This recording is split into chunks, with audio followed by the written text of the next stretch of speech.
Correct. At least ప్రొడ్యూసర్ని బెదిరించైనా మాట్లాడించాలి. రండి. మీరు చాలాసార్లు మాట్లాడారు, అలా అయితే నేను ఎన్నిసార్లు మాట్లాడి ఉంటాను. యాక్చువల్లీ ఏ ప్రొడ్యూసర్కైనా ఇలా సక్సెస్ ఈవెంట్ పెట్టినప్పుడు డిస్ట్రిబ్యూటర్లు మేము కట్టిన డబ్బుకి రూపాయికి రూపాయి వచ్చిందని, లేకపోతే డబుల్ చేసిందని, లేకపోతే కమిషన్ వచ్చిందని చెప్పడమే పెద్ద ఇది కదా, సక్సెస్ కదా.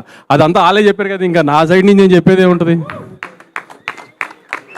మీరు ఇందాక నుంచి ఫ్లాట్ కొంటారా, కార్ కొంటారా, ఎన్ని నేను తనతో మాట్లాడతా, మీరు ఎందుకు ఆయన రెచ్చగొడుతున్నారు ఇందా నుంచి.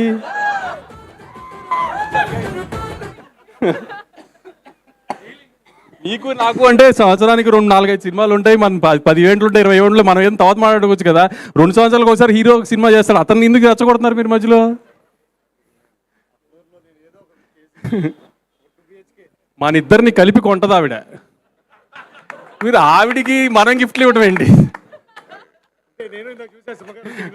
అదే అందుకే అంటున్నా. ఇక్కడ నుంచి ఓవర్ టు నవీన్. ఇంకా నా మంత్లీ ఈఎంఐ మీకు పంపిస్తూ ఉండండి.